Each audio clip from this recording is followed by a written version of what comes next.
Good morning, everyone. Good morning on Facebook and Instagram today. Hope everyone's having a blessed, wonderful day. As you get on, let me know you're on here. I'm excited to talk about the new book for the month.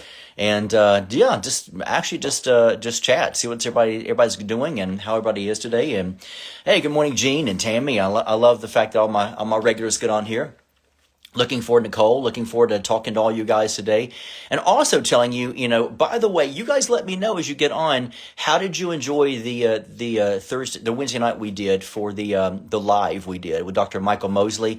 He's a great guy. He really is. And I'll tell you, he was effective with many of you. And I'm so glad and honored. And that's why it's so important for many of you to be able to make sure you're getting as many people as possible to join us, for our, once a month. We do our prophetic night live.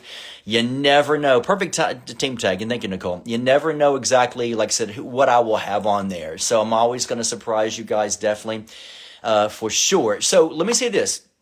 As you guys get on today, I'm really glad and honored for you guys to be a part of this today. And so remember, this is one thing that we started doing here in March, all right? And that is those of you who are on the program for the Book of the Month program, you should be getting your new book. We sent them out the other day. You should be getting it actually today or tomorrow, maybe according to wherever you live in the country, maybe next day or two. And so you should be getting that any moment now. But also, let me say this as well. The way we're doing this is the Book of the Month program people will get, of course, their book and their ebook, let's say the first, 4 or 5 days of every month.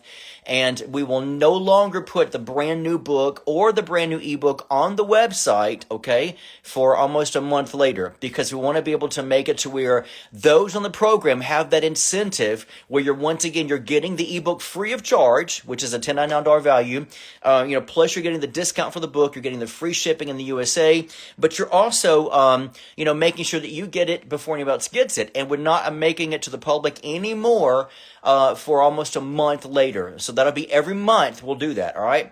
So I would advise all of you that if you're not on the Book of the Month program, then you need to sign up today. If you want this book, if you sign up today, as far as I say, whenever you do sign up, then we ship that book out to you right then and there, okay?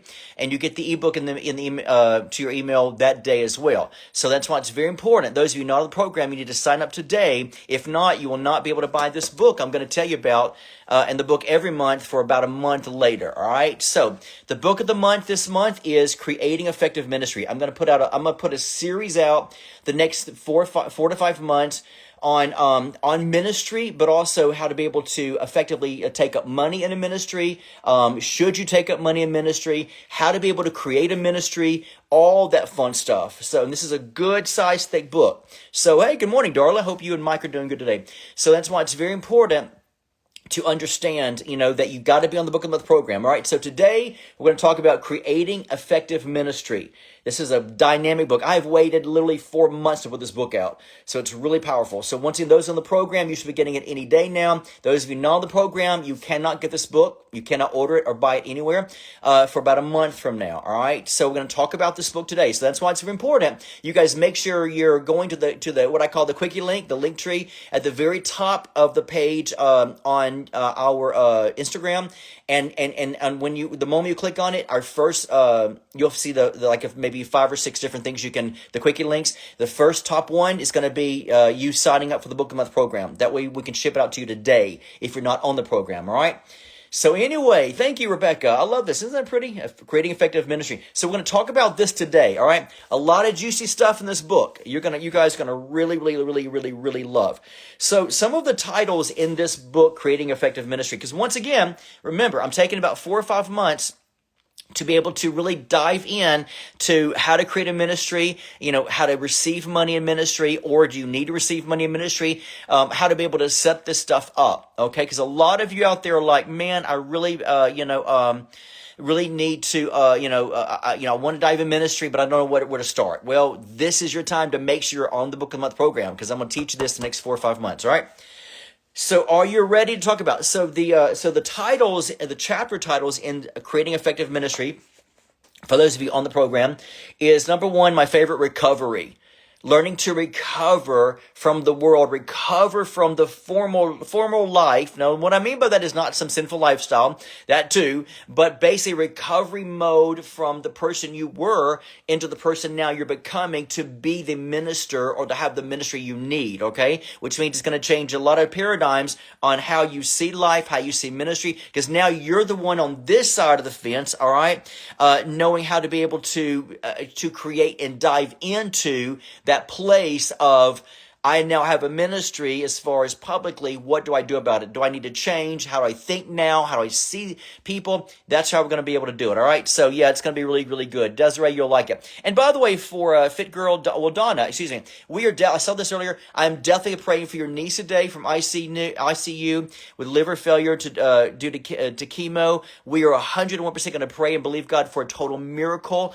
Or either, here's what I pray. I pray, Lord, thy will be done. All right. So we're going to pray for a total miracle of recovery, or we're going to pray for, to be very honest with you, or we're going to pray, Lord, hey, by your stripes she's healed. If that's here or that's in heaven, God, we just want whatever you want done, to be effective today in Jesus' name. So I'm going to pray for you. I'm writing this down. I'm going to write this down, Donna, and pray for her today. So keep me posted, Donna, on how she's doing. All right. And all of our intercessors, you guys rally up to pray for her as well today. All right. So we're with you, Donna. We stand with you and your niece as well. I give you my word. Anybody knows, when I say I'm praying for them, I go to the Lord in prayer for them today. Amen.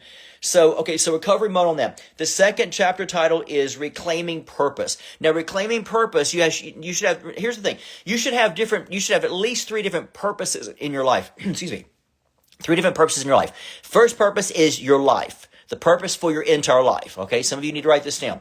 The second purpose you need to have is that for your ministry, not always for ministry as far as like separation from, let's say, business, family, whatever, because your whole entire lifestyle is ministry. So you should have a purpose for the ministry of your lifestyle, okay? Have a purpose for your life, and then also have a purpose actually for the business and the career that you're in, all right? Because family falls under the first category of your life, okay? And so you need to always remember you need to have 3 purposes for your life. If not, you're going to get entangled with just saying, I don't know my purpose in life. Remember, if you can break it down to those 3 categories, you're going to be able to understand.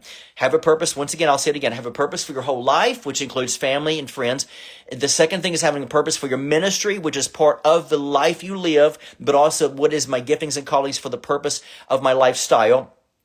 The second thing is understanding the understanding of having a purpose for, your career, your life. For your business, your life, your career. Because a lot of times people don't realize that the working of your hands is part of the purpose. And I say that to say this, that when Adam in the garden, sometimes we look at this as a curse because, Adam after the fall was basically, we'll say curse, to work the land. It's okay because it doesn't mean that if you don't work that you're releasing yourself from the curse, right? It's just now the law of the land or the law of the purpose of our lifestyle is to be able to work and be effective.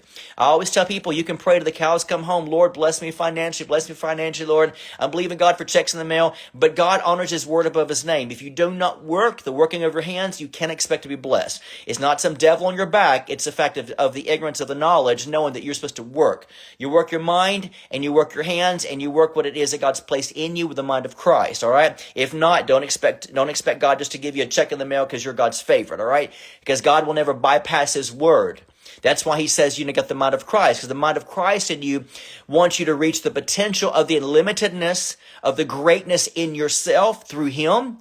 And if not, you're doing a disservice or a dishonor and disfavor to yourself by not being the Christ in the earth to work the field or work the work that God has commanded you to, because that way you can effectively be in control of your own finances, be in control of the style of the living place that God has for you. All right?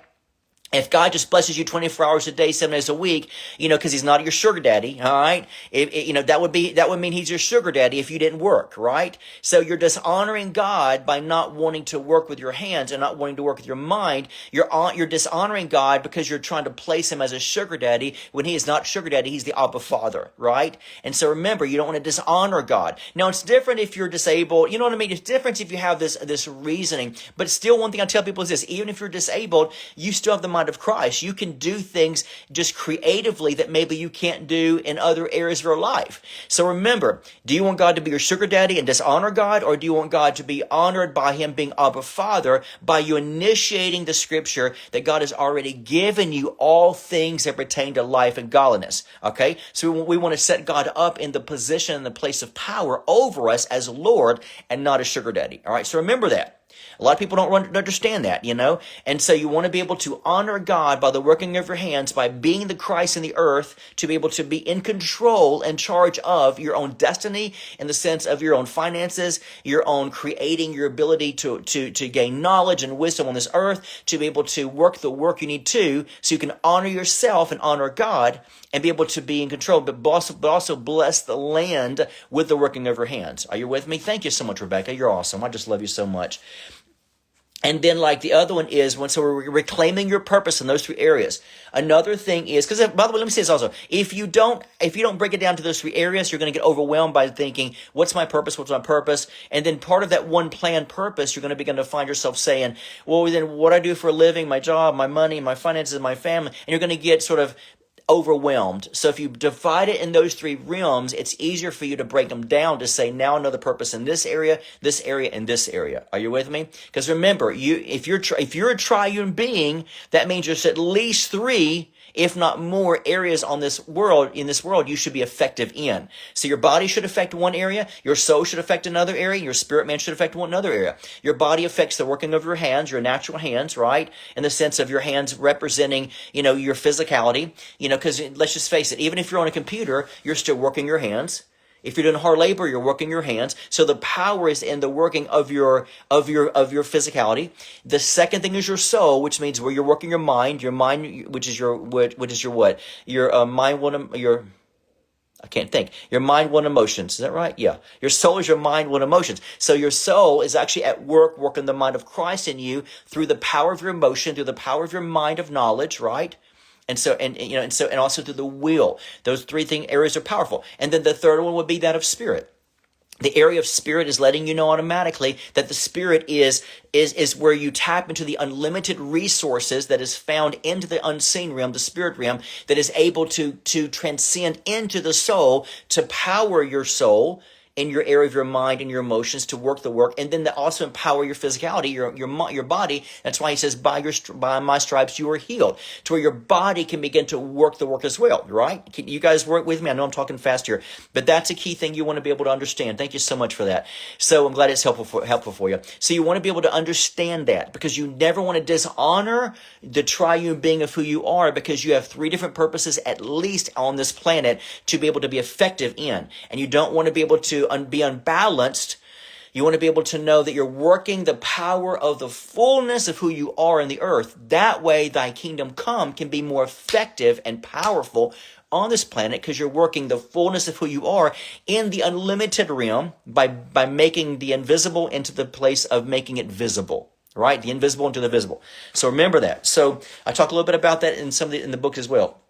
Reclaiming purpose. Another one is burning passion. Finding the flame of the passion in those three different areas of your life is going to begin to help you to navigate through how to be able to maintain and sustain the effectiveness of your ministry. That's why a lot of people will start a ministry and they're like, I'm bummed out a year later. Or they'll start a business and here's the key thing. I know a lot of my friends, I love you all dearly, those of you who are in my world and those of you who are in my different arenas of my different sort of outer court, inner court, holy of holies, in those different realms, I know a lot of you guys that actually will get bummed out on something that you start quickly because you're not putting the burning passion of your soul into it.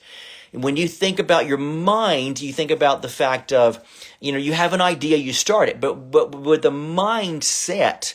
See, here's the thing. Your thought, here's where people miss it.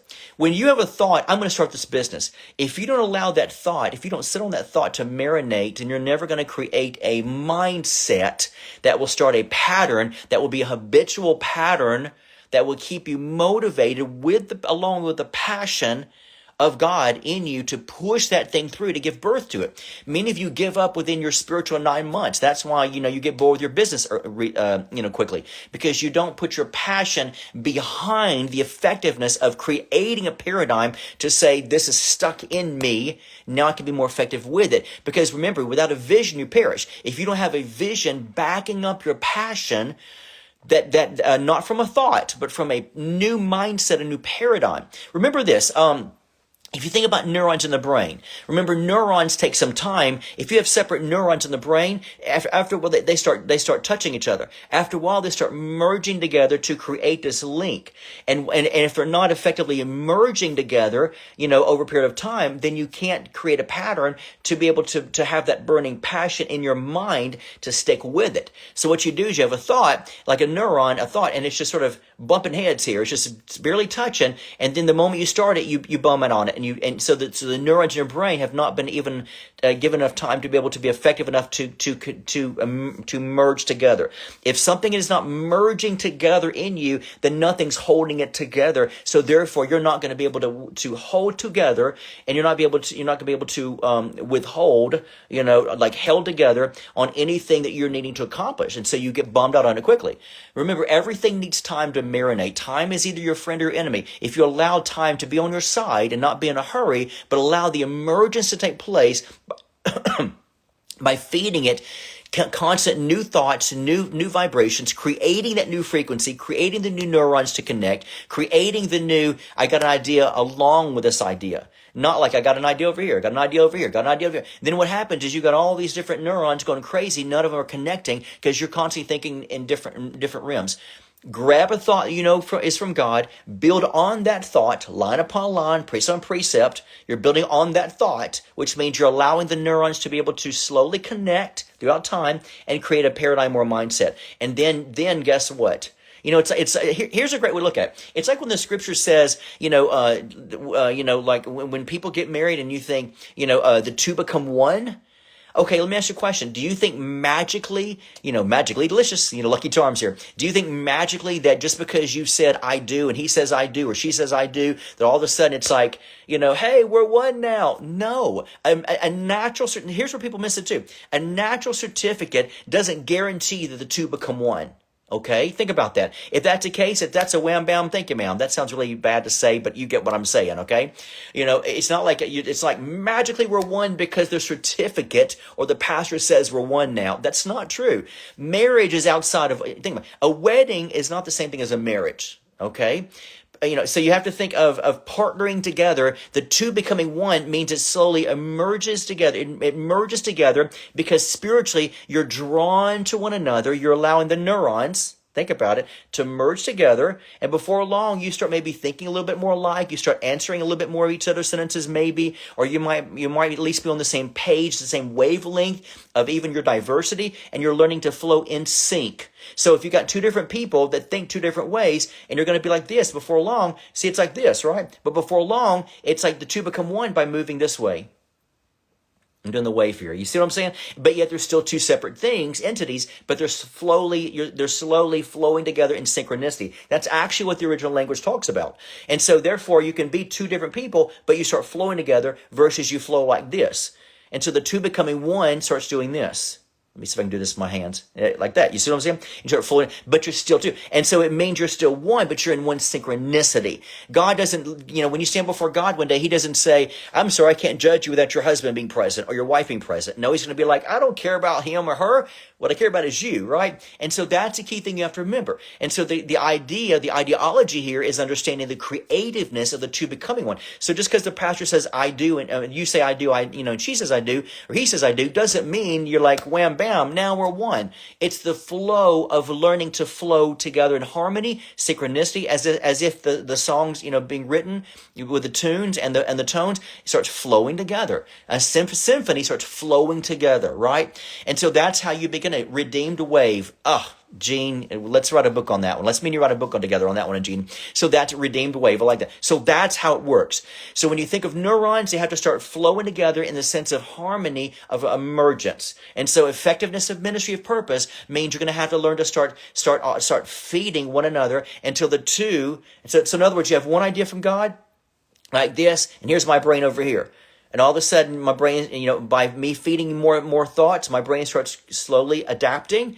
And all of a sudden, it starts adapting. And the two become one. These two neurons become one. And it creates that frequency. It creates a vibration that's strong. It's remember the Bible talks about the cord that can't be broken?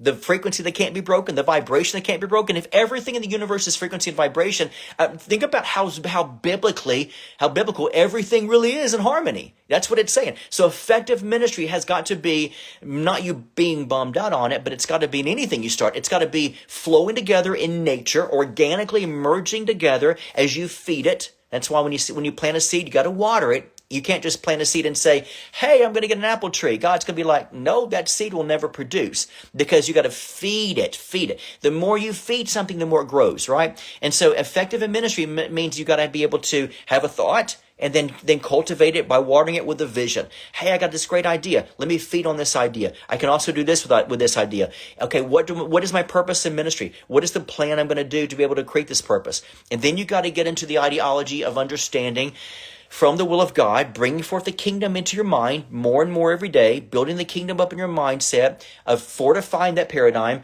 by actually feeding it more into what area? With vision, with purpose, with pursuit, but then also you feed it with, branding. Now, most people don't like that word branding. When you're going to be effective in ministry, you brand yourself. And what I mean by that is not branding yourself to where you're sort of standing out among the rest per se, but yet you are. What you want to do is brand yourself on knowing your gift and your calling. Who am I? What am I? What am I really doing here? Now, here's what Jeremy answered. I'm gonna give you my secrets. Are you ready? Are you with me? Let me give you my secrets. Jeremy was not the first, but Jeremy was one of the few ones to ever do prophetic words online. One of the few. I was doing them way before you guys ever met me, actually, because Identity Network's been around a little bit longer than many of you actually been with us. But I was actually doing it through newspapers across the country. I would pay money through different newspapers to do little ad to say, if you want to, hear from the Lord, if you want a prophetic word, you can, write into me through P.O. Box 383-213, Birmingham, Alabama 35238. You can write into me, and you can send a check or money, whatever you want to do. Blah blah blah as a donation, and I can get it back to you, because back in the day we had to pay for letters and stamps, and I sent it to people on a cassette tape. I'm telling my age here. How many of you guys remember a cassette tape? I would literally have a little cassette tape recorder.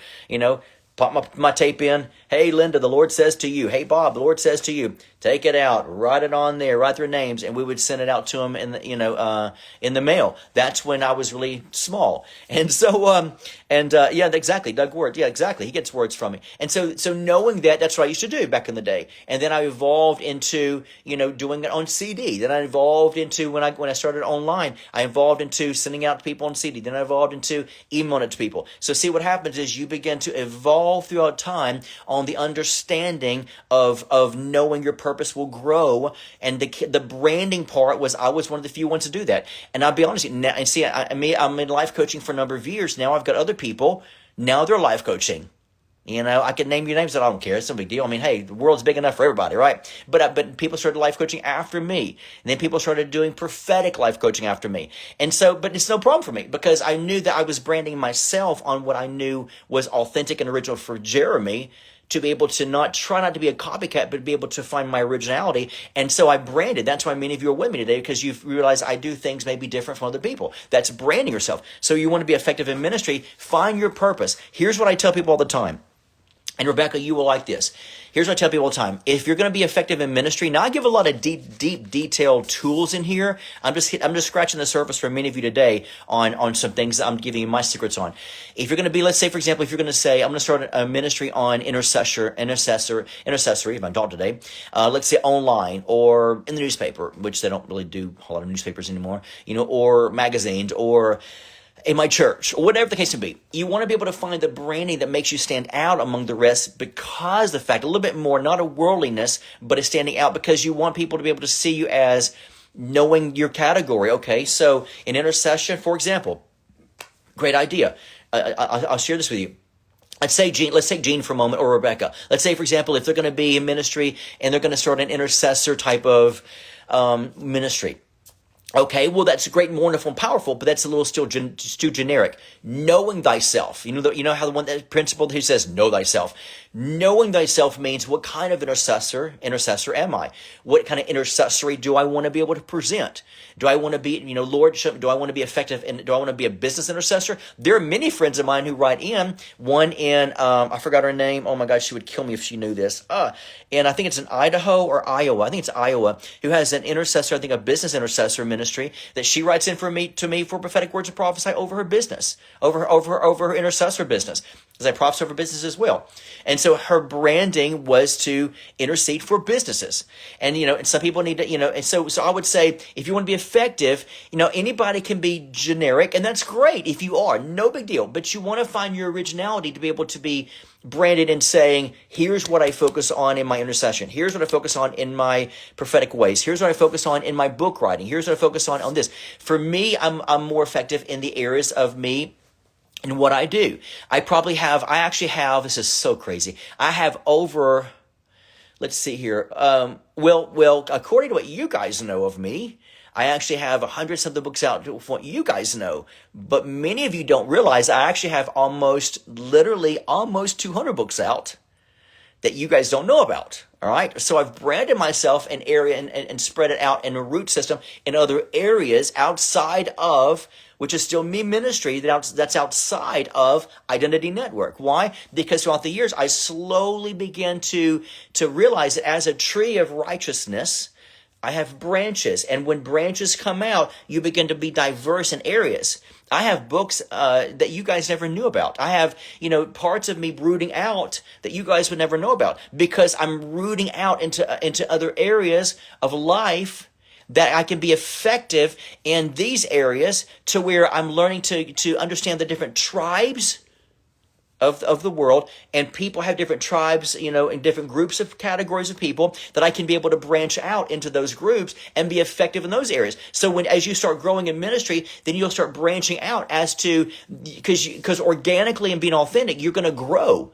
And through that, as a tree, where does those branches want to go? Do your branches want to go deeper into what you're doing, or do they want to branch out into being effective in other areas as you grow in your knowledge and your wisdom to be more effective in those branches? You see what I'm saying? So many of you are trying to understand the finish line.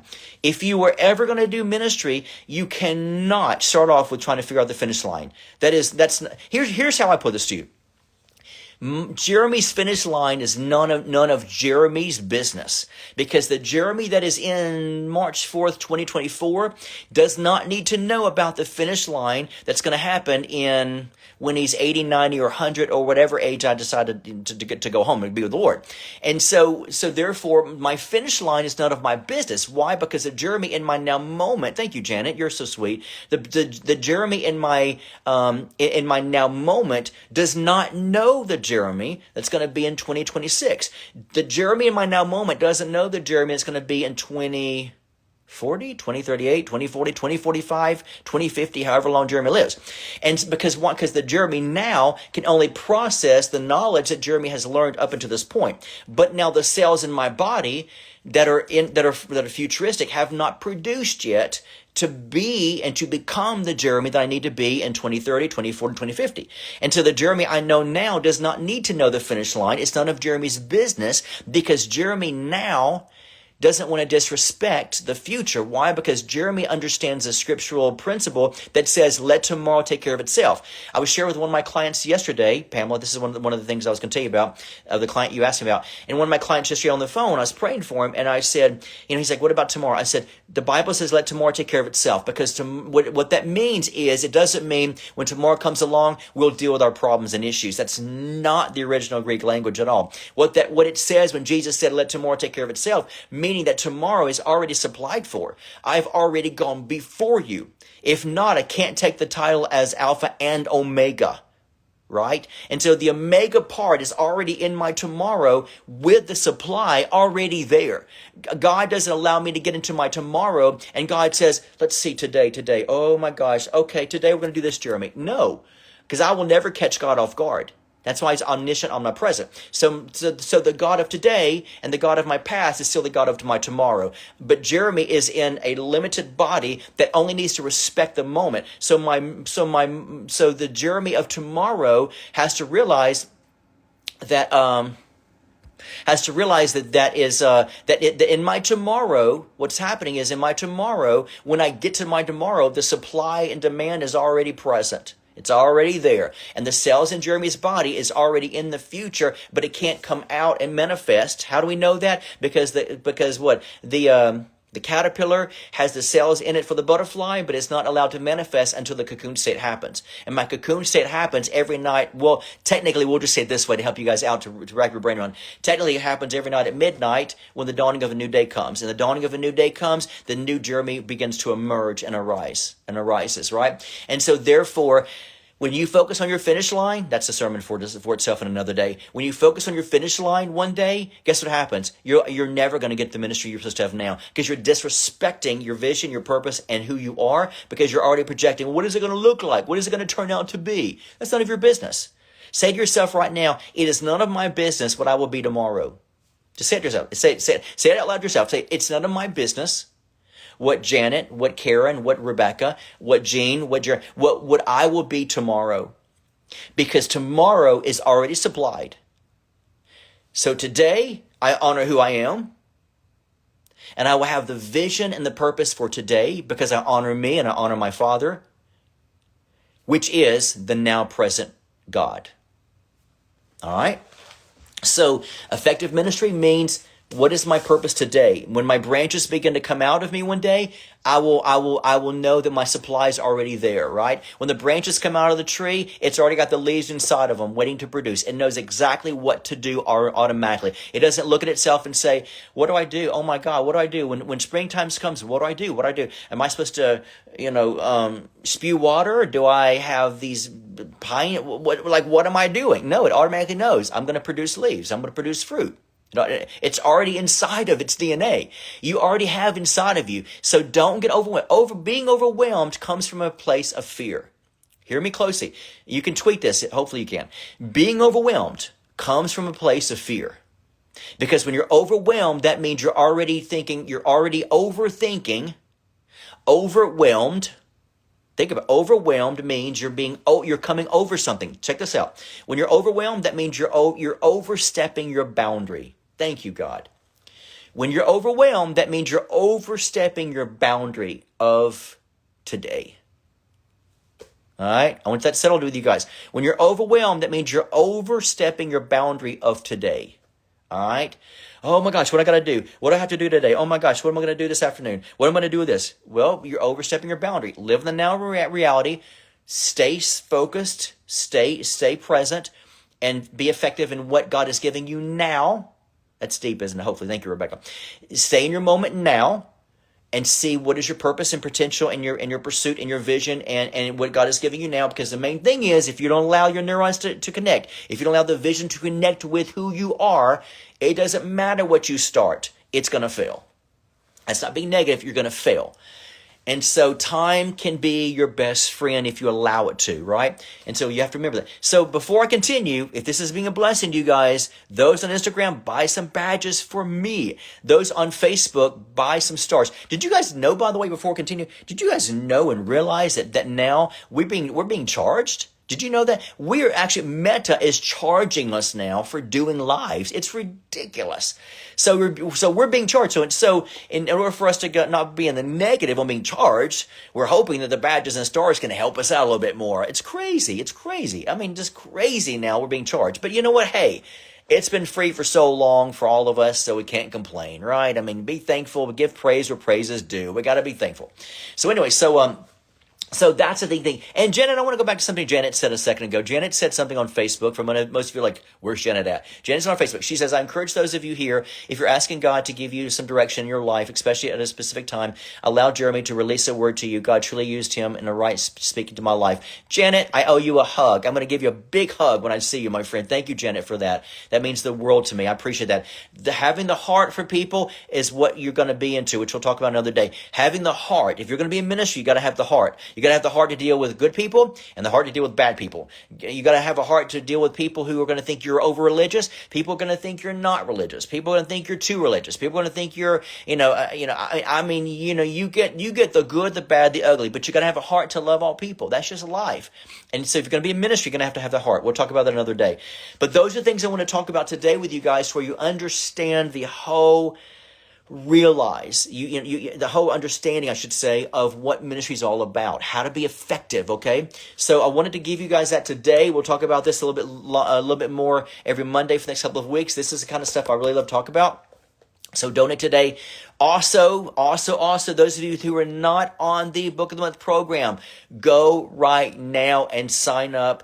Instagram, go to the Quickie link, the link tree at the very top, click on it, and it's going to be the very first link you see to join the Book of the Month program. If you do, we'll ship the book out to you today, and we'll send you the ebook to your email today, and you'll get it once again still before anybody else gets it, because we're not going to release it to the public for another probably 3 to 4 weeks from here on out on any Book of the Month. All right, we're getting used to this now. Those of you on Facebook, same exact way. You can go to the store, and you can click on Book of the Month program, hot off the press Book of the Month program. Get on it today, and you can order and get the book today on the program. So do that today. Also, thank you so much, Rebecca. Also, remember that these books I'm doing for the next couple of months are of great necessity for those of you who truly want to understand what am I called to in ministry. We're going to talk about how to develop the ministry. We're going to talk about the tools you need for ministry. All right? Because I know many of you are like, okay, I've got it honed. I'm honing in on it. I got the vision. Now, where do I go from here? We're going to talk about that in a couple of weeks, all right? I want you guys to be able to be effective in what you're called to do. That's why you guys are just drinking up this prophetic stuff. You're drinking up ministry and revelation right now, because you know there's a ministry in you, and you're trying to figure out how to be able to make this reality for yourself. We're going to make it reality. Thoughts become things. We're going to make it reality for you, because God is in it. And if God's in it, and if God before you, who can be against you? Which means if God's in your ministry, who on earth can stop you from starting this ministry? All right. So we're going to be effective. So as we close today, as we wrap up, don't forget, please comment after the moment we go off the air on Facebook and Instagram. Comment afterwards where the algorithms can pick that up. All right. Share it. I remember who it was. I think it was Gene or somebody who shared it the other day on their Instagram. And I'm like, yes, thank you so much. Share this stuff, guys. Please share it on your Instagram and Facebook. It means the world to us. We need the algorithms to pick it up. Amen. And donate. You can continue to donate. No problem at all. We'd love for you to do that. Get on the Hot Off the Press Monthly Book Club. Don't forget our Thoughts Become Things podcast on Wednesdays that's released through all the streaming services. You can also, don't forget our Prophetic Live Night event. Usually the third week of every month on a Wednesday, we prophesy or have somebody on here to prophesy with me, or we interview people. We just have fun. Anything else, Pamela, I'm forgetting? Anything else? Pamela, help me remind me. If there's anything else I'm forgetting here, just throw it in the notes section. Anything else? Going once, going twice? I think that's it. Cool. All right. You guys just have a blessed day. How's that? Have a blessed day. We're in March now. Easter's coming up. We're looking forward to that. Love you guys. Thank you. Love you guys. And we will talk to you guys soon.